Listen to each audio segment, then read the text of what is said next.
Halo, dan selamat datang di sesi eksplorasi mendalam kita hari ini. Jika Anda sedang mendengarkan ini, kemungkinan besar Anda sudah lumayan familiar dengan dunia kebijakan publik. Atau setidaknya, Anda pasti pernah melihat program pemerintah di sekitar Anda dan mikir, tunggu dulu, ini beneran ada hasilnya nggak sih? Atau cuma ya buang-buang uang anggaran aja? Iya, dan itu pertanyaan yang sangat wajah ya. Karena seringkali kita cuma melihat klaim keberhasilan di media, tanpa tahu apa yang sebenarnya terjadi di balik layar. Betul sekali. Nah, hari ini kita akan mengambil setumpuk materi, khususnya dari unit 1, sebuah modul perkuliahan tentang evaluasi kebijakan dan program publik. Misi kita hari ini menggunakan slide kuliah, catatan seminar, jurnal, sampai blog akademis pendukung untuk benar-benar memahami apa sih evaluasi itu, bedanya dengan riset apa, dan kenapa politik serta hal-hal seperti dekolonisasi itu sangat menentukan. Semuanya akan kita bahas tuntas. Iya, kita pastikan nggak ada materi yang tertinggal, karena ini bukan cuma soal menghitung angka statistik aja, ini soal menilai nilai nyata dari sebuah program di masyarakat. Oke, mari kita urai ini. Apa yang sebenarnya terjadi waktu kita mulai ngasih label berhasil atau gagal ke suatu program pemerintah? Gini, saat kita ngasih label itu, kita sebenarnya masuk ke wilayah yang sangat syarat nilai. Kalau kita merujuk ke William Trochim, dia bilang, evaluasi itu bukan sekedar audit keuangan. Trochim menyebutnya sebagai penilaian sistematis terhadap worth of merit atau nilai dan manfaat dari suatu objek. Bagian sistematisnya mungkin gampang dimengerti ya, pakai metode terukur. Tapi worth of merit ini yang kayaknya jadi medan pertempuran. Tepat, menentukan apa yang berharga, berarti kita harus sepakat dulu standar nilainya apa. Dan di kebijakan publik, objek evaluasi yang paling sering kita hadapi itu ya program atau intervensi sosial. Nah, bicara soal program, bentuknya kan macam-macam. Di catatan literatur kita, ada pembedaan yang menarik banget antara program aktif dan program pasif. Anda sebagai pendengar mungkin pernah dengar istilah social prescribing. Iya, resep sosial. Betul. Misalnya, dokter merujuk pasien depresi ringan untuk ikut kelas berkebun di komunitas. Itu program aktif kan? Peserta harus secara sadar milih untuk bangun pagi, keluar rumah, dan ikut kegiatannya. Keberhasilannya sangat bergantung pada motivasi peserta. Sementara di ujung spektrum yang lain, kita punya program pasif. Contoh klasiknya dari materi kita itu penambahan fluoride ke pasokan air minum di Inggris untuk mencegah kerusakan gigi. Kita nggak perlu daftar apa-apa ya untuk itu. Sama sekali nggak. Anda cuma perlu buka keran, minum airnya, dan tanpa sadar Anda sudah jadi peserta program. Jadi, mengevaluasi program aktif yang butuh motivasi psikologis itu jelas metodologinya nggak bisa disamakan dengan evaluasi epidemiologis untuk program pasif kayak air minum tadi. Masuk akal banget. Dan ini yang bikin pakar seperti Carol Weiss nekenin kalau evaluasi itu alat untuk mengukur efek terhadap tujuan spesifik buat ngambil keputusan ke depannya. Terus Michael Kuhn-Patten malah melangkah lebih jauh dengan fokus utilisasinya. Betul, Patton itu sangat vokal soal ini. Buat dia, kalau sebuah evaluasi dari awal nggak dirancang untuk digunakan oleh pengguna yang spesifik, Cuma bakal jadi dokumen berdebu di rak ya? benar banget. Patton nantang evaluator untuk berhenti bersikap kayak ilmuwan di Menara Gading. Kita harus mikirin siapa pengguna akhir data ini. Mengapa definisi ini penting bagi Anda yang mendengarkan? Karena cara Anda mendefinisikan tujuan evaluasi, itu yang bakal nentuin arah seluruh proyek yang Anda jalankan. Nah, nyambung ke soal ilmuwan tadi, ini bawa kita ke perdebatan klasik yang sering bikin bingung. Bedanya evaluasi program sama riset sosial itu apa? Saya ingat ada pertanyaan jebakan dari kelas seminar 1 yang menarik banget. Jebakan soal yayasan perumahan itu ya? Iya, jadi skenarionya gini. Ada yayasan perumahan besar yang keluarin dana gede buat meneliti mengapa orang-orang di suatu kota bisa jadi tunawisma. Mereka wawancara mendalam, kumpulin data demografi, sekilas kayak kerjaan evaluator kan? Tapi kenapa itu bukan evaluasi program? Karena simpelnya nggak ada program yang lagi dievaluasi di situ. Itu murni riset. Nggak ada intervensinya. Tepat, yayasan itu lagi cari akar masalah dari fenomena sosial untuk bikin teori umum. Supaya itu jadi evaluasi, yayasan harus bikin misalnya rumah singgah. Lalu mengukur apakah rumah singgah itu sukses bantu orang dapat kerja.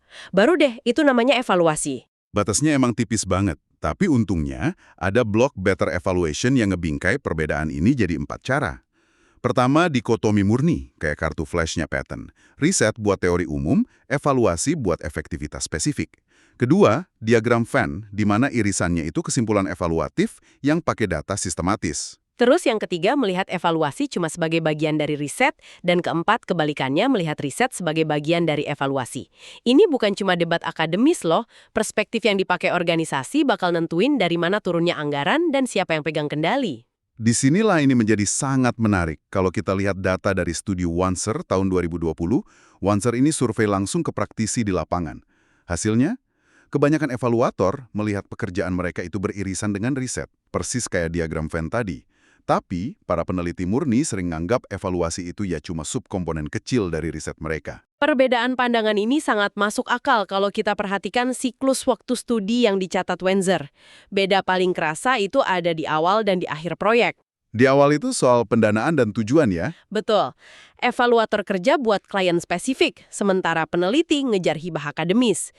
Terus di akhir proyek, peneliti sibuk mikirin publikasi jurnal supaya teorinya bisa digeneralisasi. Sedangkan evaluator sibuk bikin rekomendasi praktis untuk kebijakan yang harus dieksekusi minggu depan. Tapi di tengah-tengah proyek, pas mereka lagi nyusun kuesioner atau ngolah statistik, kerjanya hampir nggak bisa dibedain kan? Iya, metodenya identik. Makanya Wanser juga nemuin kalau evaluator itu jauh lebih jago ngejelasin perbedaan profesi ini dibanding peneliti murni. Soalnya evaluator harus terus ngeyakinin klien, nih kenapa Anda harus bayar saya bukan bayar peneliti universitas. Nah, bicara soal klien yang seringkali adalah pembuat kebijakan, kita harus tahu bedanya analisis kebijakan sama evaluasi kebijakan. Analisis itu analisis untuk kebijakan, memprediksi solusi masa depan. Kalau evaluasi itu analisis dari kebijakan, belajar dari masa lalu. Jika kita hubungkan ini dengan gambaran yang lebih besar, kita harus baca blognya Paul Cherney.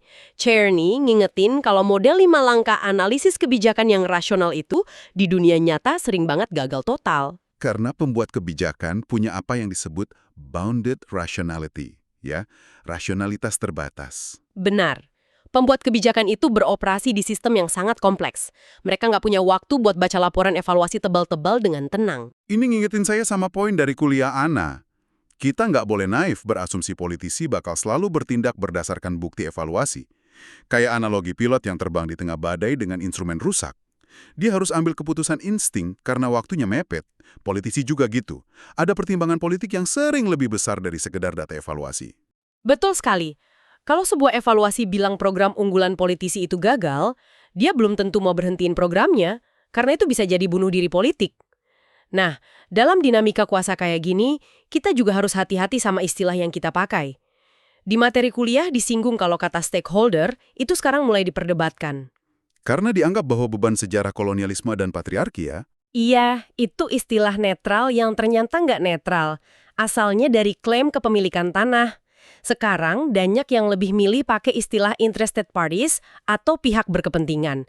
Ini buat nunjukin kalau nggak semua pihak itu punya kekuasaan yang setara. Contoh nyatanya, itu intervensi peradilan anak. Pihak berkepentingannya siapa aja?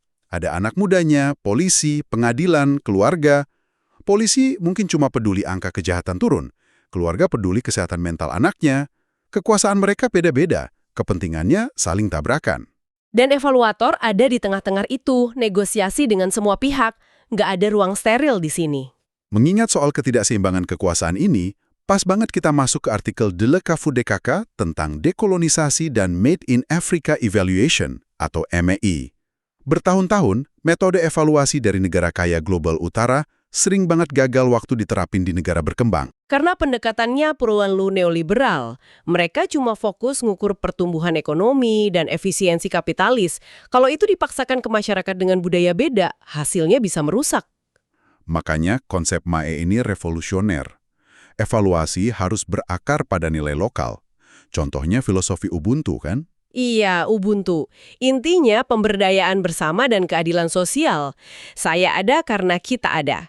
Kalau sebuah program ningkatin pendapatan individu tapi ngerusak hubungan sosial di desa, dari kacamata Ubuntu, program itu gagal total. Tangka finansialnya nggak relevan lagi. Pendekatannya juga pakai metodologi pribumi atau indigenous methods. Easton di tahun 2012 nyebutin contoh yang keren banget. Pakai pepatah Afrika. Pepatah itu kan pada dasarnya rumusan sebab akibat. Jadi, masyarakat mengevaluasi program pakai narasi partisipatif dan bahasa mereka sendiri, bukan pakai jargon akademis impor. Tapi jangan salah sangka, dekolonisasi bukan berarti anti teknologi. MAE ini sangat ngedukung integrasi metode lokal dengan revolusi industri keempat. Misalnya pakai citra satelit buat wilayah konflik. Yang jadi kunci adalah kedaulatan data. Kedaulatan data. Komunitas harus punya dan ngontrol data mereka sendiri, bukan cuma diekstraksi sama peneliti asing, seperti contoh pemantauan berbasis warga dari Ghana itu. Kasus Ghana itu luar biasa. Warga sipil kerjasama dengan LSM untuk perbaikin layanan sanitasi distrik. Mereka nggak cuma jadi objek yang ditanya-tanya, tapi mereka yang mantau langsung dan pakai data itu buat nuntut akuntabilitas pemerintah. Itu contoh brilian dari desain partisipatif. Ngomong-ngomong soal desain, dari catatan seminar 1, kita harus lurusin dulu kebingungan yang sering muncul. Beda metodologi dan metode. Kadang orang pakai dua kata ini sembarangan. Padahal beda jauh. Metodologi itu desain besarnya, strateginya. Metode itu alat pengumpulan datanya, kayak kuesioner atau wawancara.